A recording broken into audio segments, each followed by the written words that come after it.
கடைசியாக வந்து 5வது பாயிண்ட், காலை உணவு பழங்கள் மட்டும் அல்லது இயற்கை உணவு மட்டும் சொல்லிருக்கோம் இல்லையா. அதாவது அது என்னன்னா, எதுக்கு என்ன லாஜிக் எடுத்திருக்கோம் அப்படின்னு பார்த்தோம்னா, பாருங்க, ஒரு மாடு இருக்குன்னு வச்சுப்போம். எல்லா உணவும் கொடுப்போம். வைக்கோல் கொடுப்போம், அது வைக்கோல் கொடுப்போம்.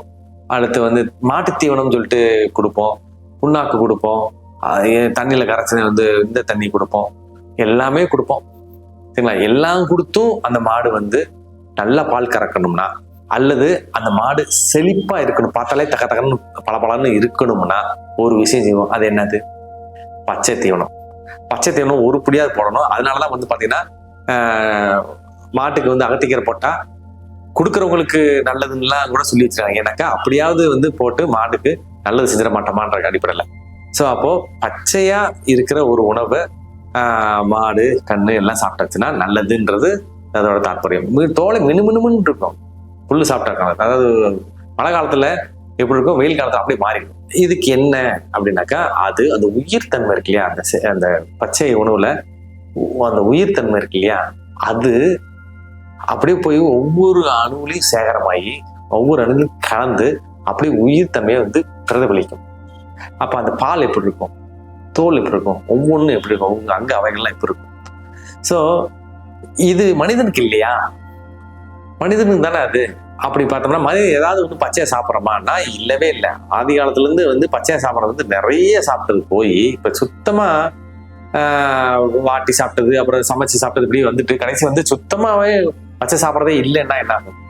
ஸோ அந்த ஏற்கனவே சாப்பிட்ட அந்த உணவு அந்த பழக்க முறை இருக்கு இல்லையா, அது ஜீன்ல உட்கார்ந்து இருக்கும் இல்லையா, அந்த பழச நினைச்சு ஏங்கிட்டு இருக்கும் இல்லையா, அதை நம்ம திருப்திப்படுத்த முடியாது. ஸோ அப்போ அதுக்கு கொஞ்சம் பச்சை கொடுத்தே ஆகணும். பச்சை கொடுத்தா அப்படியே வந்து சந்தோஷமா ஏத்துக்கும். அந்த பச்சையை வந்து இனிமேல் நம்ம வந்து இலத்தல சாப்பிட முடியாது இல்லையா. அதனால அதுல இருந்து கிடைக்கிற பழங்கள் இருக்கு இல்லையா, அதெல்லாம் பச்சை தானே இருக்குது, அதை வந்து நம்ம எடுத்துக்கலாம். அதாவது எப்பயுமே வந்து கீழ்நிலை மிருகங்கள் அப்படின்னு சொல்றோம். மிருகங்கள் சொல்லக்கூடாது, விலங்குகள் சொல்றோம். அதாவது ஆடு மாடெல்லாம் அதெல்லாம் வந்து அந்த விளை பொருள்ல இருந்து கிடைக்கிற வீணா போற பொருட்கள் எல்லாம் போட்டுவோம். வைக்கோல் இலதெல்லாம் போட்டுட்டு மேலே அது கிடைச்சல தானியங்கள் அதெல்லாம் வந்து மனுஷன் சாப்பிட்றது வழக்கம். அப்படி பார்த்தோம்னா ஒரு மரம் இருக்குன்னா அல்லது கொடி இருக்குன்னா செடி இருக்குன்னா அது இலதெல்லாம் மற்றது சாப்பிட்டா கூட அதுல இருந்து மொத்தமா கிடைக்கிற ப்ராடக்ட் இருக்கு இல்லையா, அதை மனுஷன் சாப்பிட்டா அதுதான் சாப்பிட்றதுதான் வந்து வழக்கமா வச்சுக்கணும். நம்ம டாமினேட் பண்ணிட்டு இருக்கோம் இல்லையா அந்த செயின்ல. அப்போ அதை பச்சையா சாப்பிட்றதுதான் நல்லது. இது எத்தனையும் செஞ்சுட்டு அது மறுபடியும் போய் சாப்பிட்டோம்னா நம்ம வந்து அந்த டாமினண்டா இருக்கிறதாவும் அர்த்தம் இல்லை, இந்த செயின்ல நம்ம மேல இருந்து பலனெல்லாம் எடுத்துட்டு இருக்கிறதாவும் அர்த்தம் இல்லை. நம்ம மறுபடியும் வந்து அதை விட கீழ்நிலைக்கு போயிடுறோம். மிருகங்கள் அந்த மற்ற எல்லாமே என்ன பெனிஃபிட் கிடைக்குதோ அதை விட பெனிஃபிட் கம்மியா இருந்தா நம்ம எப்படி செயின்ல மேல இருக்கிறதா அர்த்தமாகும். ஸோ அப்போ நம்ம வந்து பச்சையா சாப்பிடணும். சாப்பிட்றப்போ வந்து ஒவ்வொரு செல்லும் ரெஜுவனேட் ஆகும் அப்படிங்கிறது தான் இதோட அடிப்படை. ஸோ இந்த நான் சொன்ன 5 முறைகளையும் சேர்த்து ஒருங்கிணைந்தே செய்யறப்போ அதோட பலன்கள் அலாதி. அதோட பலன்கள் அலாதி. எப்படின்னு கேட்டீங்கன்னா, இந்த 5ம் கம்பைண்டா இருக்கிறப்போ அதோட காம்பினேஷன்ல தான் அது நல்லா வேலை செய்யுது. ஏதாவது ஒண்ணு மிஸ் பண்ணா கூட அதோட பலன் முழுசா இருந்தது இல்லை. நமக்கு வேண்டியது 100% அப்படின்னா. ஏன்னா இந்த பஞ்சாங்க உணவு முறையில கிடைக்கக்கூடிய பெனிஃபிட்ஸ் பாத்தீங்கன்னா அளப்பரியது.